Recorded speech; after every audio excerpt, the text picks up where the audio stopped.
Assalamualaikum warahmatullahi wabarakatuh. Hello everyone, my name is Nadia Faizada Risti with student identification number 0053, and today I am going to present my assignment for the midterm test in Morpho syntax about morphemic cutting analysis.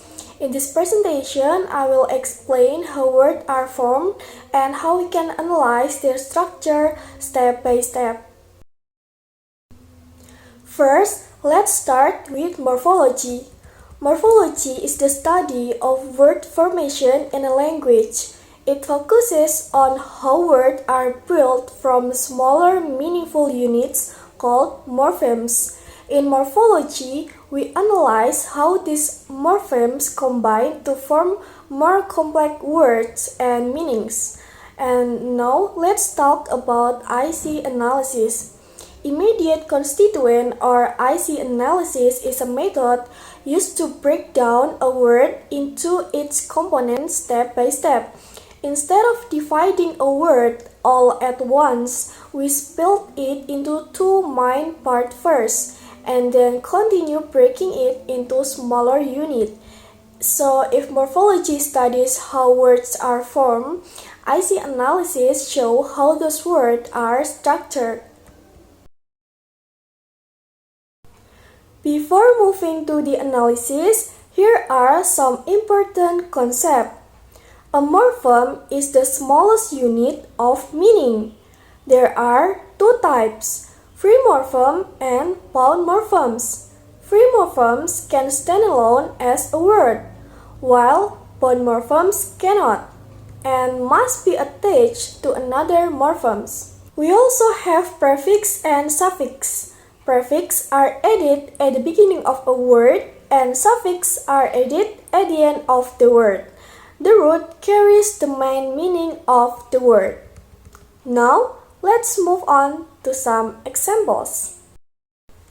The first word is roommates, which means people who share a room. This word consists of room, mate, and s.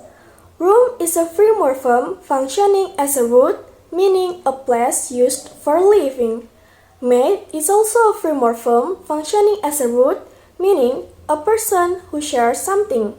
S is a bound morpheme functioning as a suffix that indicates plural form. In IC analysis, we first divide it into roommate and s, then break roommate into room and mate. These show that the word is a compound of two free morphemes followed by plural suffix. The next word is semicircle, which means half of a circle. It consists of semi and circle. Semi is a bound morpheme functioning as a prefix meaning half.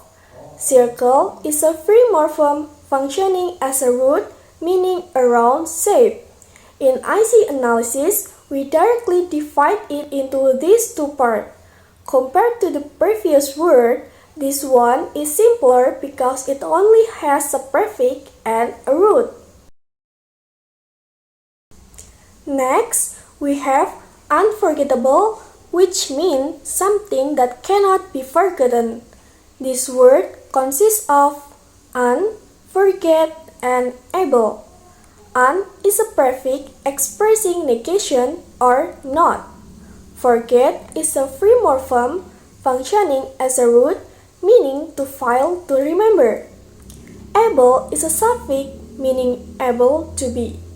In IC analysis, we first separate un from forgettable, then divide forgettable into forget and able. This example is more complex because it contains both prefix and suffix. And the next word is transplanted, which means moved from one place to another. It consists of trans, plant, and ed. Trans is a prefix meaning across or from one place to another. Plant is a free morpheme functioning as a root, meaning to put something into the ground.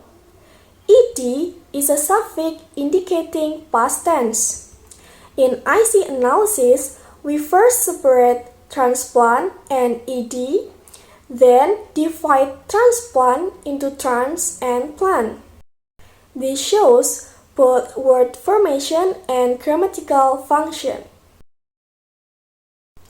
And then the last word is hunchbacked, which means having a curved or rounded back. This word consists of hunch, back, and ed. Hunch is a free morphem meaning a rounded or bent shape. Back is a free morphem meaning the rear part of the body. Ed is a suffix that forms an adjective meaning having. In IC analysis, we first divide it into hunchback and ed, then break the hunchback into hunch and back.